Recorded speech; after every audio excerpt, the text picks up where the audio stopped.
What's up, everyone? On today's episode, we're talking all about the book They Ask You Answer and actually walking through our thoughts on it, our experiences with it, because we've been doing a lot of the principles over the past couple years. And last but not least, how do we use it moving forward? Check it out.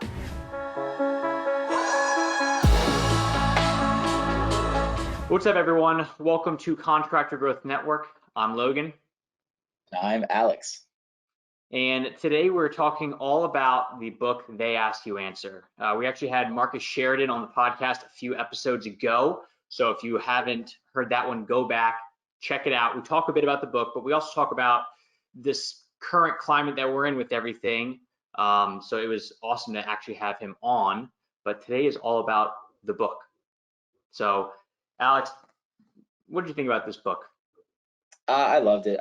If you've listened to any of our previous book talks, you know I'm not a big reader, but this is the one book I'd say I've ever read that I've actually said I'm going to go back and read it, because it was about 9 hours of audiobook that I felt like once I got to like hour 7, I almost wanted to go back to the first 5 hours and read so I didn't forget something, because there's just so much knowledge. I have 6 pages of notes right here, just all stapled together. Like it was so knowledgeable. It was so, and like as a video creator, as a content creator, I felt like it made me understand the business side and the thinking and the brain trust of it so much more, because like how much unification has to be between, you know, the sales team and the content creation team is something I feel like a lot of companies fail to do, and it's just one-sided. So yeah, if I'm a business owner, especially in the contracting field or just a small business field, this is a book that this is the first book I would recommend to read.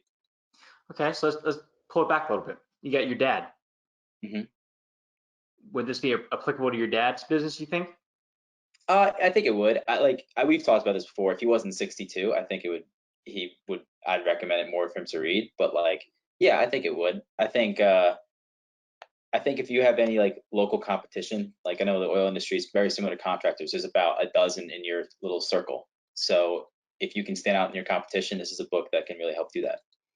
Okay, so you just said the first thing was if he wasn't 62. hmm So my dad is 63. And he read this book and he embraced it. Yeah, And he went all in. Granted, he's not doing the blogs, he's not doing any of the stuff, but he yeah. understands it and he understands the importance of it. So what do you think, let's just say your dad, your dad's probably not going to sit down. And for those out there that haven't heard the episodes about Alex talking about his dad, can you give us a brief overview of what your dad does? Yeah, my dad's he is an oil delivery. He owns an oil delivery service in New York. So it basically just goes to houses and fills them up with energy, home heating oil. So what would he get out of it, you think? I think my dad's been very embracive of the online world, and even with this, he's trying to make it all online, like no really over the phone anymore. So I think out of this book, maybe not necessarily the video side per se, just because, you know, filling up a house isn't really visually pleasing. But I think honestly, if he was about 10 years younger and he had the energy to write a blog, I think that would be something, because I think a lot of these frequently asked questions, like every phone call comes to pricing. It comes down to, you know, is it good oil? Which there's no such thing as good oil or bad oil, but like people have that fear that they're getting bad oil in their house. So I think writing blogs to answer that question that make him rank on Google is going to help with the next wave of home buyers, because you know the clientele is getting older, but their kids are getting that house. You know what I mean? So Mhm. I think that side of it he could really take. But like I said, I mean, I don't think you're too old to start, but just knowing him, he don't want to write blogs. You know, he does not want to write at all. If I was still working there, possibly, but you know. Okay, so the book, just if you guys haven't read it yet out there, it talks all about content. How do you actually use all the knowledge that's in your head? How do you get it out of your head, put it onto paper, put it into videos, put it into blogs online?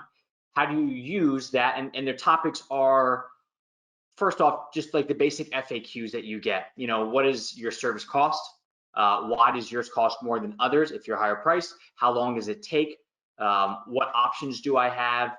All those questions that you generally get, those are great, because when you write a blog about it and get it up on your website, well, people Well, one, educate themselves on your website. So when they get there, they'll know way more about you and they'll actually pre-qualify themselves. But then also Google likes that stuff because you're helpful and you're providing information. So everybody that's searching for that stuff, and you got to really think about the fact that if somebody's asking you a question in the sales process, they most likely have already searched it online and couldn't get a sufficient answer. So that's really what this book's all about. And then that was the original version of this book, was really just all about how that works and how effective it is. And then the updated one, which just came out in November of 19, talked about, okay, now great, now how do you take this content and actually use it in your sales process? And then he added a whole thing on video. And so he really stepped it up to make it more relevant to the new style of buying, because we all go through these different channels of how we buy, and content is everything to educate consumers, especially in the contracting world. But it also, I mean, it pre-qualifies people way, way, way more. So Alex, with your dad, how do most people find him right now? You said that they call him up and they want to know, what are your rates? Do you have good oil? Like, how do they actually find his information? Yeah, at Google. Like, it's not Angie's List, but it's like a similar type of, third party site. And then like his big thing is word of mouth, but it's basically like a Google search and like your website pops up, which is another part of They Ask You Answer, like website building, that I think he could also improve on. But yeah, that's what they find.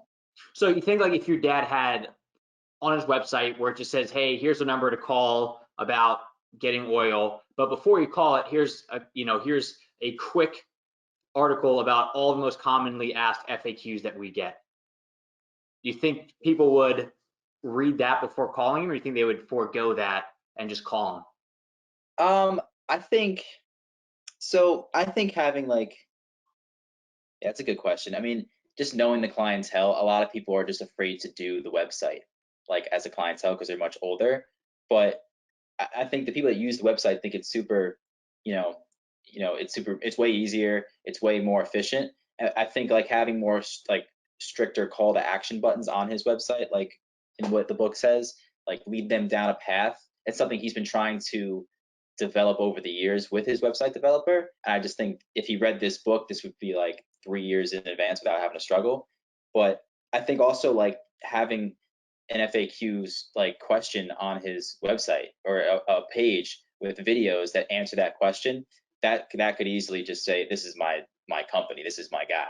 So I think this book could really take it from just like the family neighborhood oil company to like, it makes it seem like you have hundreds of employees, or hundreds of stops a day, when really you only have three. It makes that allure that you're a bigger company than you maybe are.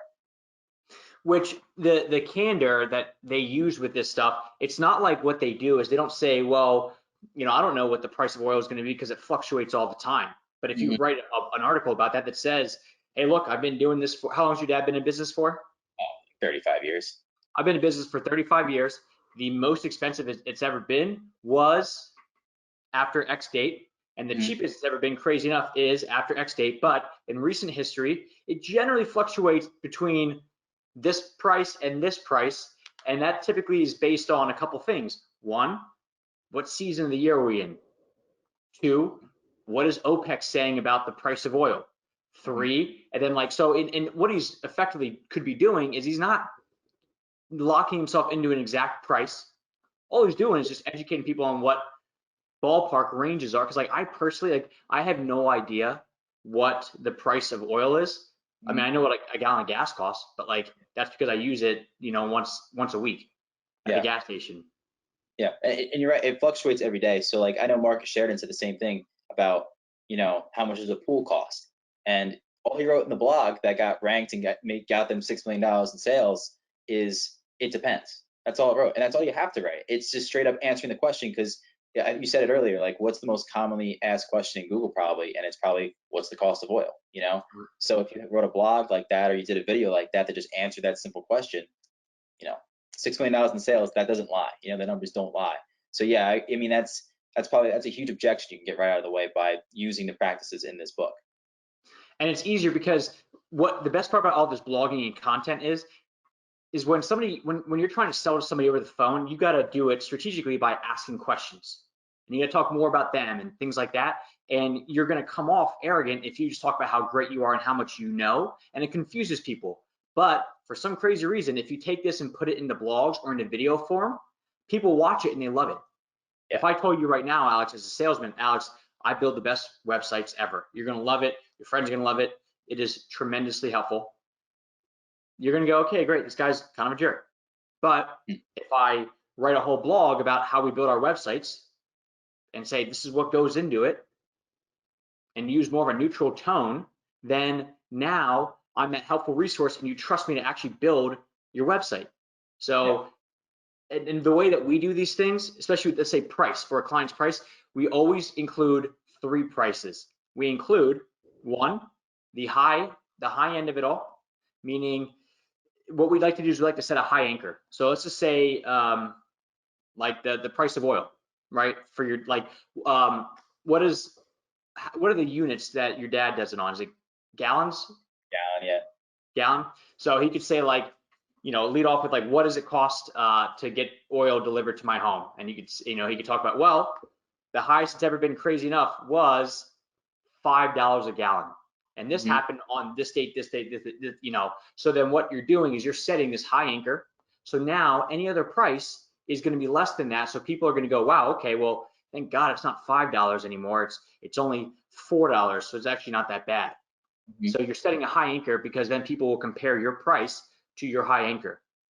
We also now have, for contracting industries, we also talk about the base price, just because for your dad, even if it's, I don't know, let's say $3 a gallon, if they've got a 5-gallon tank, he probably doesn't want to drive out there for that. No, yeah, exactly. Yeah, it goes up like, the prices go up if the more gallons you have or whatever, or it goes down per gallon, but like, it's like that. But yeah, it's pricing, pricing is probably one of the number one things you should do. Like I know when he said like with like videos, everyone wants to do the about us video number one, but like it's really what they're looking for first of all is price and building trust first. So that should be the first ones you do. But yeah, it's like we've talked about this when we talked about my dad's business earlier, like a couple months ago. It's so funny how similar the oil delivery service, even though it's high urgency compared to like contractors that we do, which is low urgency, but how similar their businesses run and how tips and books can actually apply. It's actually mind blowing to me. It's the same. They're all the same. I mean, my mom's a loan officer, so she has mortgage rates, I'm sorry, home mortgages. She's the same boat. I mean, like the more she can educate people, the better off she's going to be. She's probably not going to do a ton of loans. Like she's more so seasonal. Let's say like the pond people or the landscape people we work with. If it's cold outside, they don't do as much work. If it's warm outside, they do a lot of work. With my mom, if mortgage rates are high, she doesn't do a lot of work. If they're low, like they are right now, like she's already done more mortgages this year than she did all of last year combined. Wow. So, and it's just because the rates are low. So, they're all dependent on that stuff. But if she can educate the consumers, and if your dad had a blog that said, here's the most it's ever going to be, wherever it was, here's the minimum amount, and not just on like a gallon of gas, but also like, here's what the minimum amount is, but also for us, like, there's a minimum charge where even if you have a 10-gallon tank, we still got to charge you, I don't know, $1,000 or whatever it is, because this is what it costs for us to drive out there. Yeah, exactly. You got the overhead. Like if you live further, it's going to cost more from the headquarters. You know what I mean? Like because it's an hour-and-a-half trip when he could do like 10 local stops like a block away and make that and do that. So yeah, it's a lot of questions we get as well as like or he gets is what's the best time to buy? And like your tank's going to run out before eventually, so it's whenever your tank's going to get run out. But like a lot of people think the price will go down in 3 weeks, but it fluctuates. So answering that question up front being, listen, I don't control the stock market and I don't control Saudi Arabia or whatever the big oil mongol is now. So that's what's going to happen. So if you need oil, just do it today's price. You can wait till tomorrow, but you're going to be run out of oil. You know what I mean? So you don't want to take a cold shower. That's basically the selling point right there. Yeah. So all the concepts, I mean, it all works. And even if he doesn't use it for, like, even if he doesn't get ranked in Google, like if people still go to his website and search for that, because I know you said like it's an older clientele and they may not use the websites as much. That's just the way the world's transitioning. So if you're still in that boat where you are reliant on referrals and you're saying, well, people don't really use the website, well, you're first off missing out on a huge segment of your market. And even the older generations, unless they're like 80s and 90s, they're still going to be going on websites to learn more about you. Yeah, that's in his past year and a half, that's kind of what he's transitioned into, is like once it hits 5, 6 o'clock, that answering machine message is go to a website. There's no number anymore. There's no leave a message, call to action. It's go to the website, make an order. Because how easy is it to just go on the website, order something, and it's in the system already. Like if you got a call, you got to remember that, So yeah, the way it's all going online, no matter what the clientele is, eventually as a business owner, you got to educate the clientele, say, hey, this is how we're doing it. You got to adapt, or maybe we're not a good fit anymore. You know what I mean? Yeah, so I like that. I mean, that especially right now with everybody's quarantined at home. I mean, we're seeing huge surges in content and time on pages, meaning for our clientele, like the clients that we write blogs and articles for, their content, the amount of people that are actually seeing it is shooting up because everybody's sitting at home. And the good thing about those, let's say, for example, we've got one client, painter, Tribble. They, right before everybody went into quarantine, Todd was saying that their local paint store was just inundated with people. Total, like, everybody was getting in before they got shut down, saying, you know what, I might as well paint the inside of my home. I've been thinking about doing this for a while. Now I'm going to have the time. Let's do it. Well, Todd just happens to have the #1 article on Google of how to fix paint streaks in my home.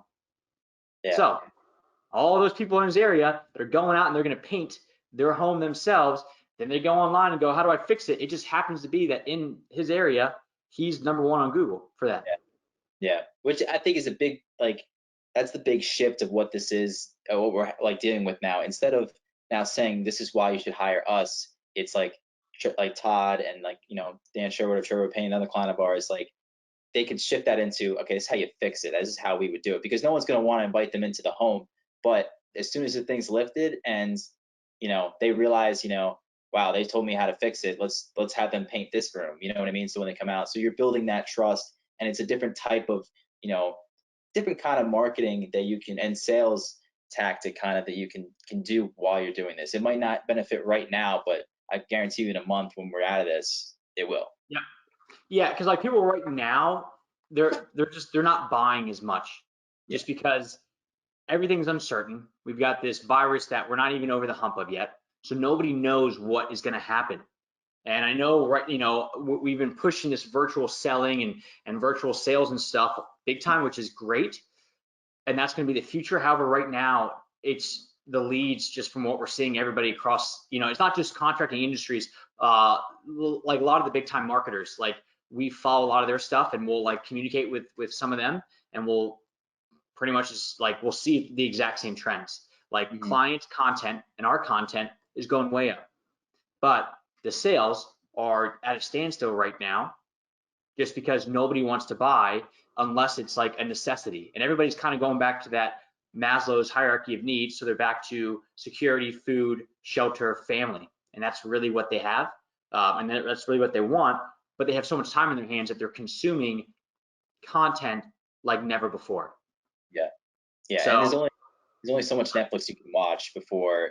And there's so many, like if you're inside for a month, like we're locked down until April 30th at least. So how much actual, like before you start losing your edge and how you get, before you get to that lazy part, you got to look up something educational. You got to look up something that's going to better your business. So, I mean, having something out there for people to watch and have some people to do. The DIYers are going nuts. They're probably like, yeah, I'm going to get all these projects done. So this is a perfect time to just push out content for whatever industry you're in.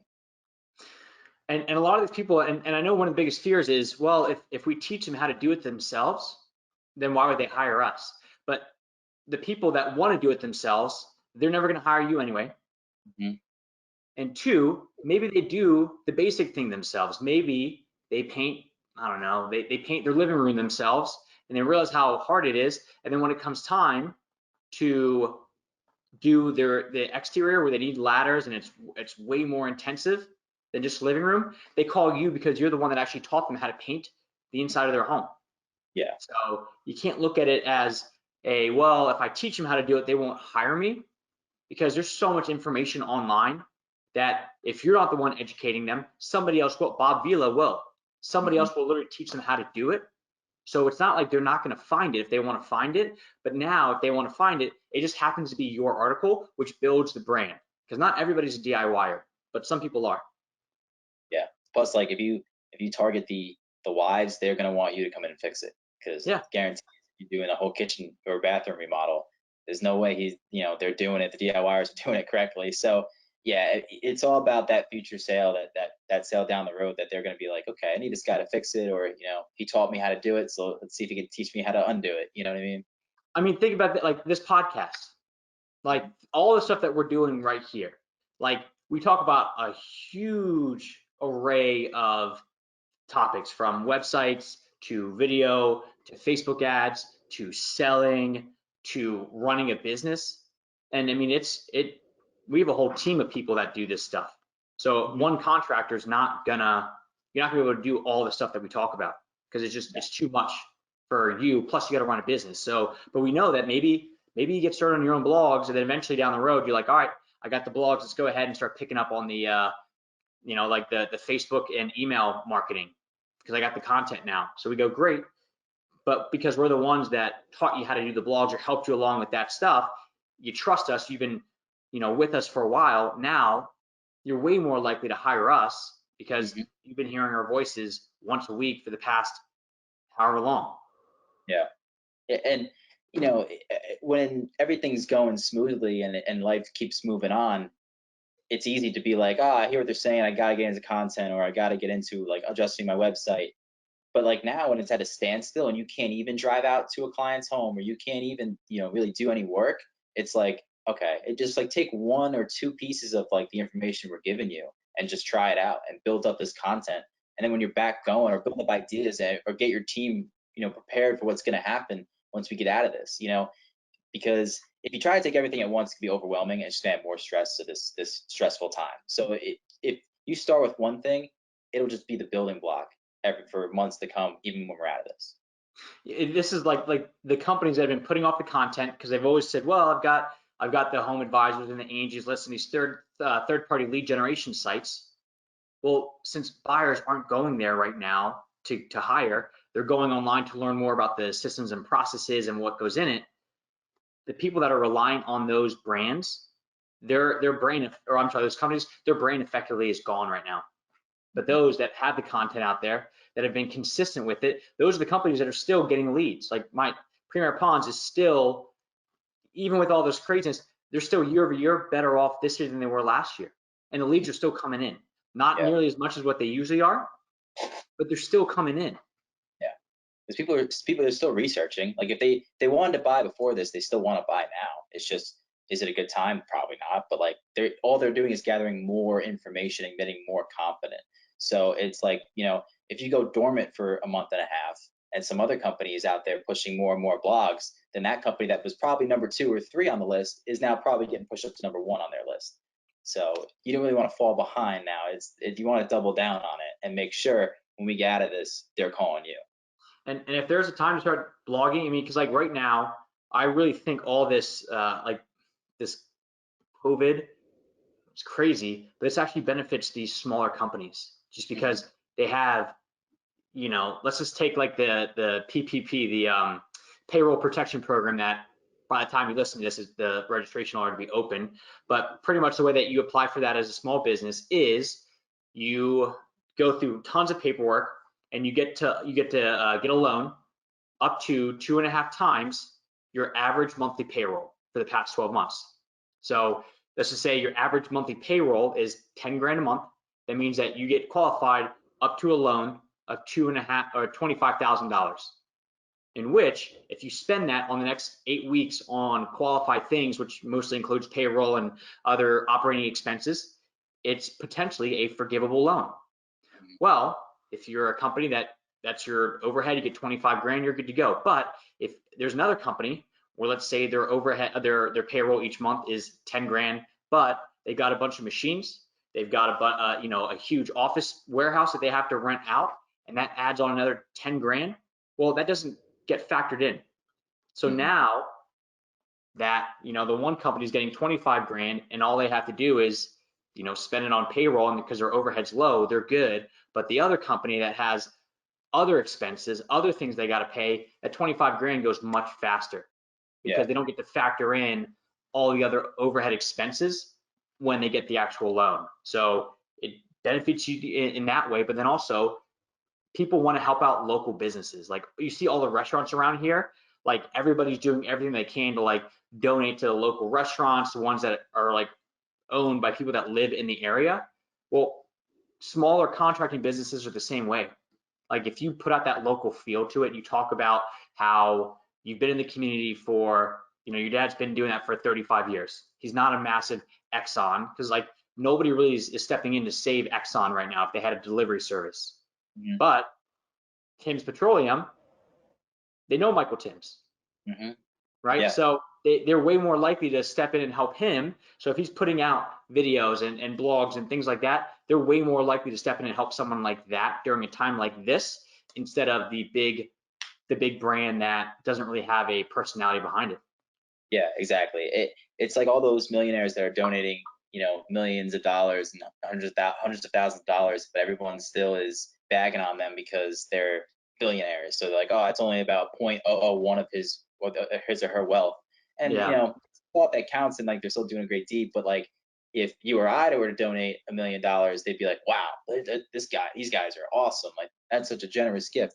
So it's kind of the same comparison. And like everyone thinks that these billionaire companies, I know like the Penske Corporation, they laid off they were laying off people because they didn't want to do pay cuts. They just said, all right, we're just gonna go to the source. Like all the upper management got pay cuts, but the lower level staff or just day-to-day operations staff, a lot of them got cut. And that's a bigger company. When you're right, a smaller company, they want you to keep this payroll because that's the heart and soul of America right there, is the small business, the small business workers. So to be able to spend that all on payroll and not have to worry about your big machines or all that stuff, to kind of have to that's the way to kind of keep it going for however long we be in this. Yeah. So to kind of circle back to the they asked you answer stuff, it really is right now all the content you putting yourself out there that's going to benefit you big time. But the other side of what I really liked about this book, the updated version, was the assignment selling aspects of it. So if you haven't read it yet, assignment selling is just you literally give somebody, before you meet them for an estimate or a bid, you give them a homework assignment of read X blog, watch X video, and educate yourself on what we're about to talk about. Because I mean, that happens to me a lot, where people will hit me up and say, Logan, I want to learn more about your services, what you have to offer, and what it costs. And I know, if I'm like, okay, great, let's talk. We'll schedule out a half an hour or an hour. A lot of times they don't want to pay what we charge. So I'd rather just go, okay, great. Well, what specifically are you looking for? And they're like, well, I definitely need a website. I'm like, all right, great. Could I'm going to send you a website guide that talks all about everything website related stuff, whether it's price, options, how long it takes. I'm going to send that over to you. Do me a favor. Can you read this before we talk on Friday at noon? And they'll say, yep. And then what happens most of the time is they respond back with, oh, wow, that's way more than I wanted to spend right now. So I appreciate it, but I'm gonna have to hold off. And I'm like, cool. Because I think I'm good at sales, but I don't think I'm good enough to raise their budget by like 500%. Yeah, that takes a special, sales method. Yeah, it's a lot. To talk them into it. And I could be mistaken, but didn't he say if they didn't want to do that homework, that probably means they're not the client for you anyway, if they weren't willing to put that time in? Yeah, and it's the same thing as like when we hire people for the company. Your first assignment is record a video of yourself answering these questions. Because if you don't do that, you're not gonna do anything else. You're not gonna do anything else, and it wastes my time. It wastes your time. As an interviewee, Because if you can at least get through recorded video answering these 4 questions, like the people that would chime in and say, well, I don't really feel comfortable on camera. I'm more than happy to talk over the phone about these questions. But right now, every single one of us, we're running our own online webinars. Mm-hmm. So how does it work if we're running online webinars where we have to be on, which is in essence, public speaking, and we have the camera on us, but if somebody's not comfortable with that, they wouldn't be able to run their online webinar. So it wouldn't be a good fit. Yeah, exactly. It's part of the job description. So if they don't want to do part of the job description, then they're not a right fit. So it's the same thing when the client, if they don't want to put in the work, it just makes you 10 times harder to give them what they want. So find the Joe Schmo on Angie's list. Do it. Yeah, and that's why, and that's the problem with this stuff is that when like Angie's List, Home Advisor, like those companies, it's so easy for every contractor to set it up, Mm-hmm. right? That's why they love it, because it's easy. But it's also why they send out a lead to 10 to 15 other contractors, because it's so easy to set up. The hard stuff, which is the blogging, the videos, that's what builds the brand. That's what gets you the higher end clients. But those that are unwilling to put in the effort, whether it's they hire a company to do it or they do it themselves, those are the ones that right now they're stuck. Mm-hmm.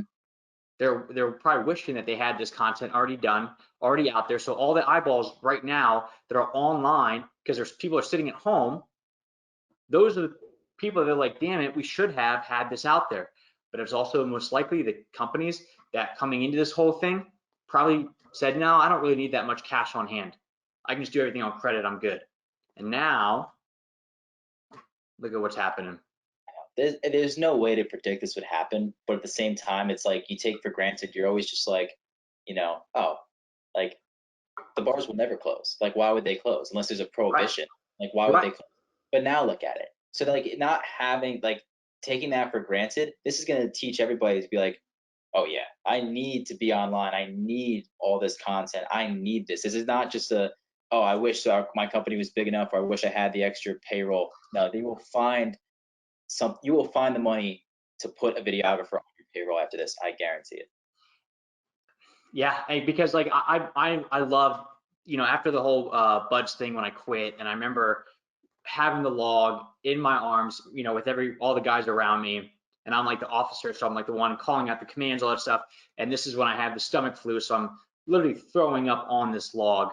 And I remember they all look at me like waiting for me to lead, and I crumbled.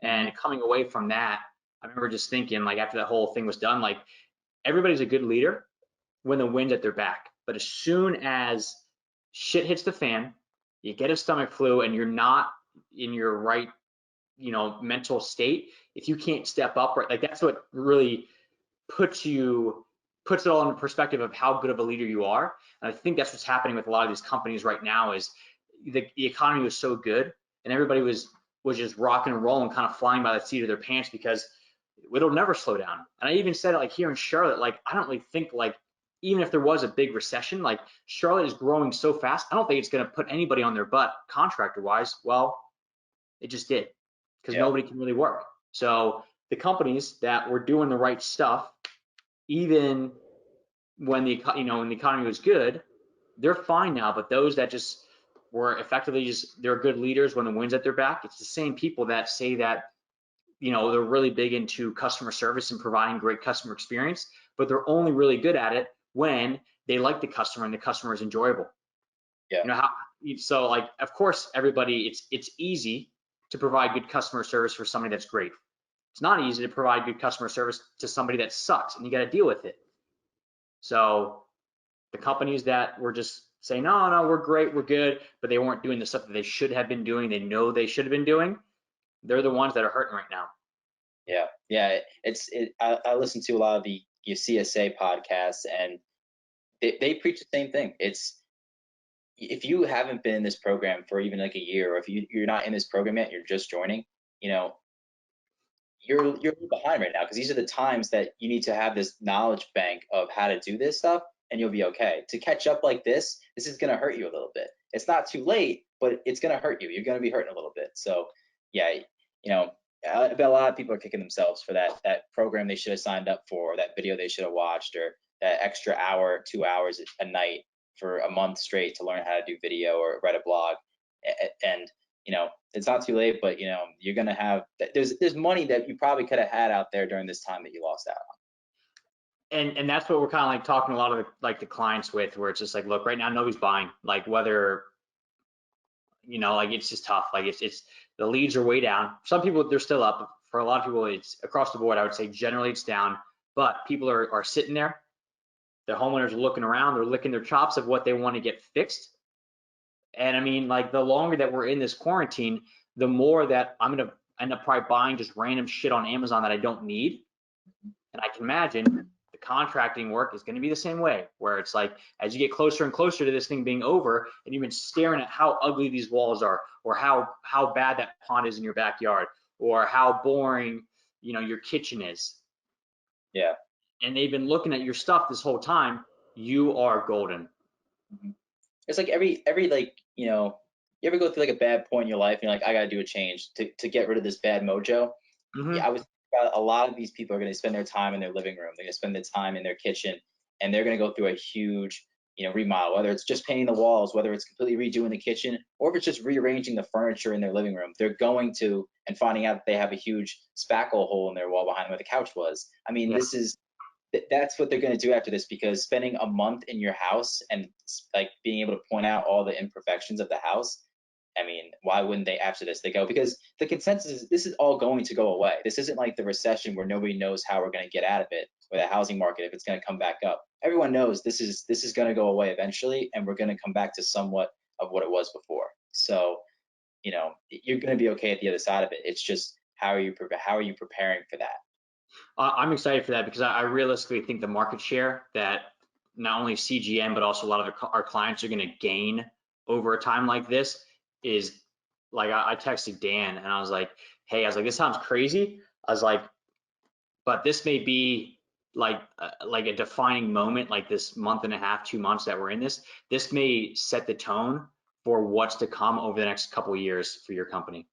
Yeah, I'm with you. I can't wait for, like, I know Todd was emailing me about, his videographer, and I can't wait for the content they're going to push out, because not just during this, but then all the projects they're going to get after.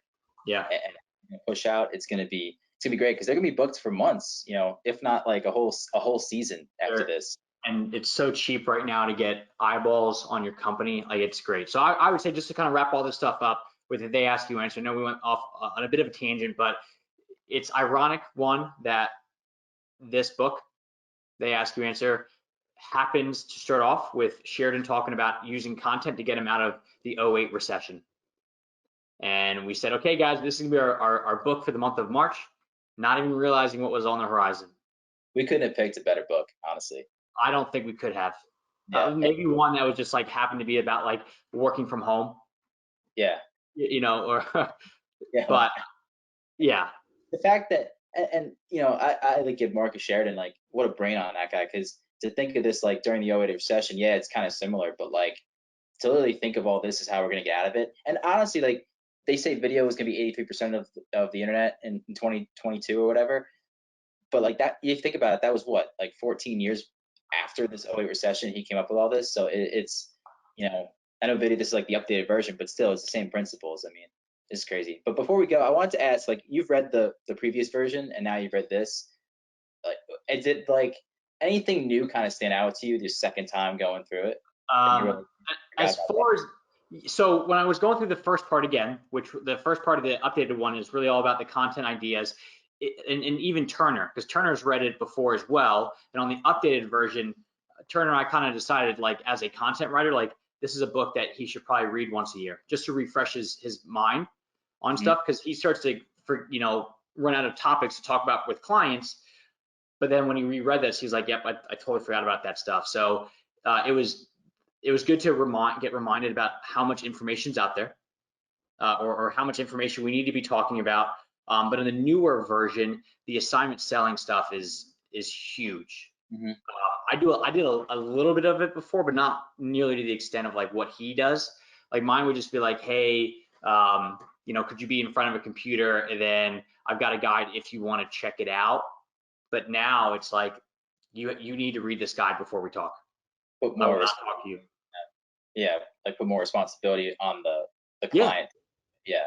because I remember doing that when I first started with this, where I would talk to clients and I would say something like, "Oh yeah, like you want, like, oh, I want to talk about your services," and I'm like, "Great, let's. When do you want to talk?" They're like, "How about tomorrow at 8:30 p.m.?" And I'm like, "Nah, it's kind of late. Can you do any other time?" And they're like, "No, I can't. Sorry." And then I'm like, "All right, fine. I'll make it work." And Yeah. then 8:30 comes around, and I'm sitting there in the office still waiting, and finally 8:45 I get like a Facebook message from them, and they're like, "Oh, sorry, I got caught up. Hey, you want to talk now?" And I'm like, "Yeah, what's your number?" And they're like, "Oh, it's better just if we do it over Facebook Messenger." And I'm like, "Are you serious?" So I realized, like, I did it to myself, but it's the same people with the assignment selling, where it's like you need to pre-qualify beforehand.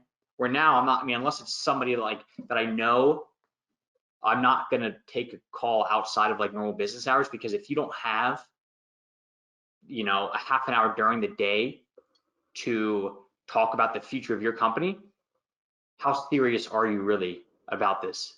Yeah. Same thing with that guide.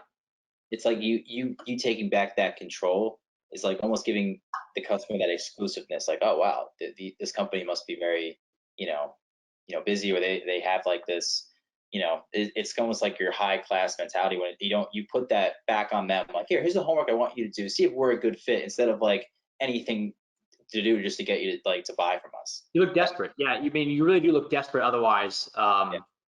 And you don't want that, but like and people actually like, they like that. I mean, nobody wants to get on the phone with me and me just go, "Oh, this is what it's going to cost," and they're like, "Oh wow, that's more than I thought," or like that, like it's nice because they can consume this stuff on their own. So Yeah.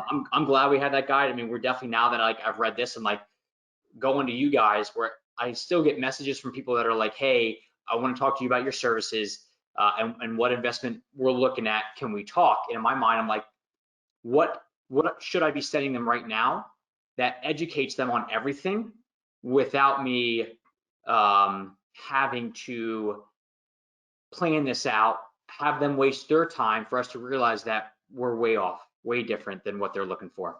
Like, you already have that content made, and and then you send that to them. It's all it is, just find a link and send it to them on an email, instead of That's all having it to is. shoot a whole Loom video or and send it back out to them. Yeah, so it saves time, and then you get to pre-qualify them right on the bat. So that's the big thing coming away from all this, I would say, is really for me, like, I knew the content was there as a fantastic refresher, but the assignment selling is like, and the best part about this is I realistically have been like, for the past, since I started the company in July of 17, I've been trying to find a way to combine marketing and sales, right? Because we're super heavily involved in the CSA. We help them grow.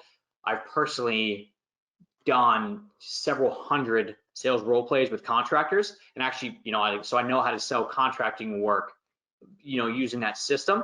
And I've always thought, like, how do I combine these two things? Yeah. And this is really what it is you know how to sell. Let's say you're in the CSA, the Contractor Sales Academy, you know how to sell over the phone.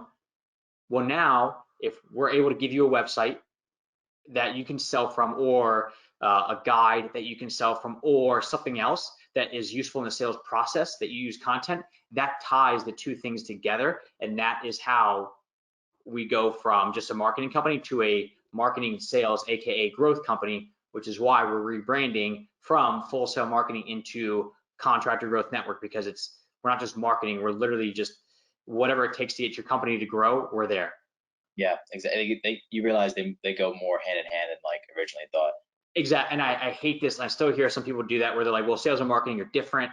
I don't think they are, because if you're really good at marketing, but the person on the other end can't sell, well, you're now an expense and they're going to get rid of you. Yeah. Or vice versa, where you're really good at selling, but your marketing company provides really crappy leads, then same deal. Like, it's an expense. So you really have to tie the two together. So it's way less about marketing and way less about sales. It's different silos. And now it's literally one team, one fight. Yeah, I got this. I got the same kind of revelation when, like, your sales team should be great on camera. So then your sales team is now becoming content creators, and it's like not a lot of people would get that difference, because while the videographer doesn't necessarily sell, he or she is responsible for the content that will sell it, and the Yeah. salesman will use that content to sell. So they go a lot more hand in hand, and I think I originally realized and what like people realize. So Me too. So I think that was my big takeaway from it. So I love it. yeah, no, I love this book. Probably my favorite book now. It takes over as of recording in 6th grade. So Good. All right. Cool. So where should they go at this point, Alex? with sales and marketing. Oh, I'm sorry. Or, I meant to do like the outro call to action. But before we do that, the book for next month. The book for next month is called Miracle Mornings Millionaires. Miracle Morning Millionaires. And the idea of this is these are what, and we always get these articles from like Inc.com and like Business Insider that's like, here are the 8 things that if you're a CEO, you need to do before 3:30 a.m., which is like, it's a bit ridiculous, but this one's all about setting your morning habits. So that's the next book. I'm personally a big morning person. I think Alex is on the opposite. yeah, I'm a night owl. I'm not an early bird. That's for sure. Well, when you read the intro of this book or listen to it, he talks about I used to be a night owl, and then I realized if I wanted to be successful with the business, like I can't slug my way through until 1 p.m. and then wake up. So it may change you. It may. I mean, the subject line was like how to make $1 million before 8 a.m. or something like that. So I don't know. That entices me. We'll see. We'll see. So it's Miracle Morning Millionaires is the next book. And to make sure that you guys stay up to date with everything podcast wise, Alex, where are they going? Go to join our Facebook group, the Contractor Growth Network podcast. So go to facebook.com, in the search bar, type in Contractor Growth Network podcast and request to be a member. We want to hear your voice. Leave a review in there. We post the podcasts, the videos, the audio in there. Interact with us, answer our questions. We'll do some Facebook Lives. We kind of slacked this week, but we'll do more Facebook Lives in there. Yeah, we're getting some members. A lot of people are joining, so we want to keep that ball rolling, keep that momentum going strong. Cool. Guys, thank you.